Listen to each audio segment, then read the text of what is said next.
Protect your DNA. BioPQQ can promote formation of new mitochondria. Infowarsstore.com. It was only a matter of time, but now that time has come, they are already picking the bones of Justice Scalia for his Supreme Court seat. And in particular, today, they're not talking so much about who's going to fill the seat, but the things that they can fill that seat with. And we see Chelsea Clinton, the daughter of Mrs. Clinton, the presidential candidate, coming out and saying, let's take advantage of the situation to ram through our measures of gun control. It matters to me that my mom also recognizes the role the Supreme Court has when it comes to gun control. With Justice Scalia on the bench, one of the few areas where the court actually had an inconsistent record relates to gun control. They say they believe the next time the court rules on gun control will make a definitive ruling.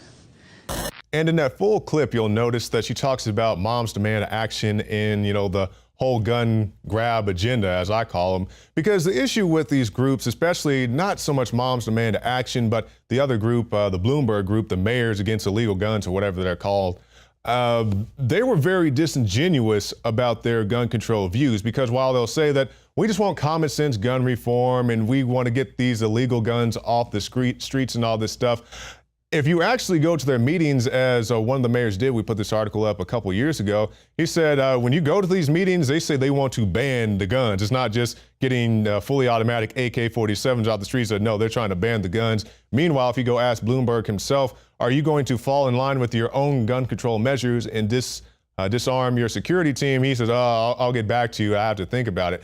And it's just the hypocrisy of these people. When you talk about these politicians, Mrs. Clinton, Bloomberg, Chelsea Clinton, they go to events where they have private security. They're surrounded by bodyguards and Secret Service. I mean, they ride around in bulletproof vehicles, for goodness sake. And they want to tell you that you don't have the right to be protected. And they'll say, well, you can have a gun, just like with the Bloomberg group, you can have a gun, but once they get more guns out the street, well, the police can protect you at this point. Meanwhile, they're still going to have their bodyguards and the rest of it. And it goes for many of the pundits and the other people who want to get rid of the firearms as well. But it wasn't just Chelsea Clinton, the daughter, who got in on this. Mrs. Clinton, she sat while a man talked and she let him speak his piece. And then she said, let the church say amen. We need you to be able to use your executive powers to legislate that you can't carry guns in cars. You can't bring guns in buildings that are not insured to carry them. We need executive powers that say that we will fight for life. We can't kowtow to the sons and daughters of Charleston Heston. We must have a greater voice. Thank you for coming, and I will elect you. Vote. Let the congregation say amen. Now, I'm not going to judge the guy in that clip. I'm not sure what his circumstances are. Maybe he lost a loved one. Maybe he lives in a neighborhood with bad crime. I don't know. But the issue is when he talks about these sons and daughters, descendants of Charlton Heston, however he put it there, it's a very wide grouping that is not accurate at all of the American gun owner. You have people from all denominations, all levels of income, background, race, religion. All these people come together for the American gun owner. It's not just, some good old boys out there in the woods who like to hog hunt, though that is protected by your Second Amendment, just as your personal defense is protected by your Second Amendment. And to anybody who thinks that the police are going to be there all the time to protect you, I can just say personally, and I'm not even demonizing all cops when I say this, but when we went to Ferguson, Missouri, myself and Joe Biggs, we were standing outside the police station. And when I say outside the police station, I don't mean down the street, around the corner, at a Starbucks. I mean, like this camera is in front of me. That's the police station. I'm here in front of the police station. And behind me, where you see this picture of Mrs. Clinton, that's where the buildings that were being looted and robbed while the police stood there and watched, while they had a full battle rattle, tactical gear, 5 MRAPs, tear gas grenades, the whole 9. And they stood there and watched those buildings be robbed completely naked. We showed you the footage of that. So if you think the police are going to be there to protect you at all times, when they're there watching the crimes, they don't want to break formation to come and save you. A similar thing when we saw in Ferguson, just a little bit further down the street, we went out to an area and there were no police around. They had set up a blockade a couple blocks back. So they just watched as myself and Biggs went down there and people were shooting at the firefighters. Now, once again, they got MRAPs, They got guns, they got tear gas, all that ready to go. And instead of going down there to defend the firefighters who were trying to put out the flames in the buildings, they told the firefighters to pull out. The firefighters had to leave so quickly that they left the fire hoses behind. And I'm by no means judging the firefighters. You know, they got axes and chainsaws trying to get into these buildings and put out the fires. They don't have the means to defend themselves. This is what I'm talking about. When they won't even defend their fellow first responders, what do you think is going to happen to you, the average citizen, if something like that happens? And we'll talk about that more a little bit in our broadcast when we talk about people preparing for riots and mass civil unrest. So that's my whole deal when you talk about the whole firearm issue. And when you really look at it, you get down to the brass tacks, you'll find out that the majority of people who get killed by firearms, at least in this country, are suicides. And when you think about all the measures that go along with suicide, people die from suicide pills, slitting their wrist, putting the hose from the car into the window, and they suffocate themselves. All manner of death. And I don't mean to be morbid here, but the simple fact is banning a firearm is not going to rid our society of suicide or any other problem. And now we actually see that U.S. suicide rates are the highest they've been in 30 years. And they say that rise was particularly steep for women. It's also substantial among middle-aged Americans. And they say the suicide rate for middle-aged women ages 45 to 64 jumped by 63%, 43% for men in that same category, but they say suicide rates for men in general are up. So when you talk about, you can ban anything you want. You can ban, guns and pills and baseball bats, whatever. You're not getting to the root cause of why these people are committing suicide in the first place. Is it mental illness? Are they mad at the boss at the job? A marriage falling apart? Any number of other things. Banning the instrument they use to harm themselves does not get rid of the circumstances that make them want to harm themselves in the first place. And that's the whole thing when you think about let's ban everything. Just like I give the example of that mom, I believe she is in Arizona, that happened last year. It happens every year, but this is just one of the more notable examples. Drowned her 2 young children in 4 inches of bathwater or whatever it was. Nobody said let's ban bathtubs. They say, no, this is a mentally ill woman who desperately needed treatment. Banning the water and banning the bathtubs would not bring those children back. The woman had deep psychological needs that were not being addressed. And let's say you do have some psychological needs and you go to the doctor. Well, your Obamacare insurance rates may be going up next year, and you may not have the proper finances to help yourself out with those pills or anything else that you may need.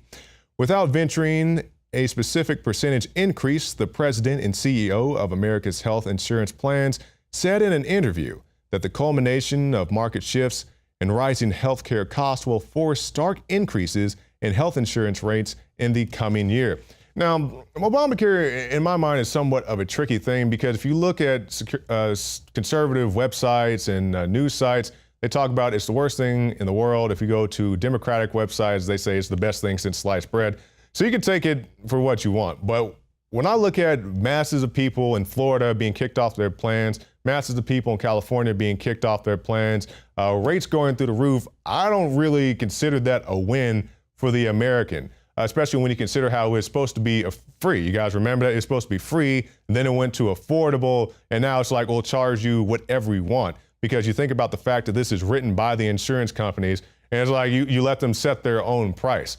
So what they're doing is fixing the market price. If you allow the insurance companies to set their own price, of course they're going to take advantage of that loophole. And it's just things like this. If you go back to the Obamacare website, it was like, what was the phone number? 1-800-FU or something absurd like that. The site didn't work. Obama's even making jokes about it. He's like, yeah, I made everybody get on this thing, but then it didn't work. And then they said, well, we're not forcing you to get on it. We're just going to charge you if you don't get it. It's like some Girl Scout comes to your house and say, hey, sir, would you like to buy some cookies? Say, no, little Susie, I don't want any. She's like, okay, well, I'll just charge you for it anyway. That's pretty much the same thing they're doing with this healthcare system. And as we pointed out, it's not a glamorous deal. It's like you get a free pen, right? I got a pen right here. Now, this is a pretty good pen. They probably got it from Office Depot or someplace like that. But if you go someplace and you get a free pen, you go to someplace that give you just one over the desk, you click it 2 or 3 times and the thing breaks. We've all had that happen to us. It's the same thing with these insurance plans. When you make these one size fits all, it's free for everybody. You're not getting the best quality of insurance. You're just getting what's available to you at that time. But I guess just more people are going to have to be affected by this in a negative way for the country to realize this as a whole. A lot of people ask me, what is the most important area of Infowars that runs the whole operation that is having such a big effect against the globalists?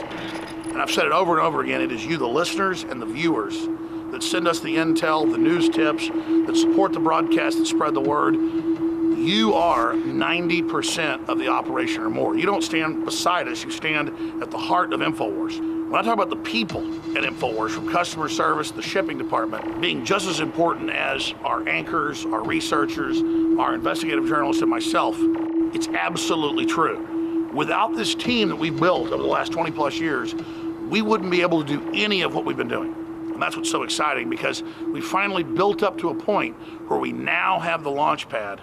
Introducing AutoShip for InfoWarsLife.com, a new way to save time and money when you stock up on InfoWarsStore.com products. Again, ladies and gentlemen, when products are sold out, you're unable to get them, sometimes for months, but we hold back the products for people that have already signed up for AutoShip. When you choose AutoShip before checkout on your order at InfoWarsStore.com, we'll give you 10% off and give you guaranteed delivery of out-of-stock products that are on your AutoShip list. Plus, we're giving you free shipping on all orders above $50. Listeners have been requesting this for years because it's so easy to forget to reorder the products when you need them each month. Now it's finally here. AutoShip at InfoWarsStore.com and InfoWarsLife.com. It's easy. Go to InfoWarsStore.com, select your favorite product, click on the AutoShip, and choose how often you want us to send you another order. As you know, I coined the term 360 win, and with the new AutoShip feature at InfoWarsLife.com, it's a sure win. You add to that free shipping on orders of $50, it is a can't lose. Visit InfoWarsStore.com and save 10% off on your next InfoWars Life order by selecting AutoShip at checkout and get free shipping on all orders above $50. That's InfoWarsStore.com or call toll-free 888-253-3139.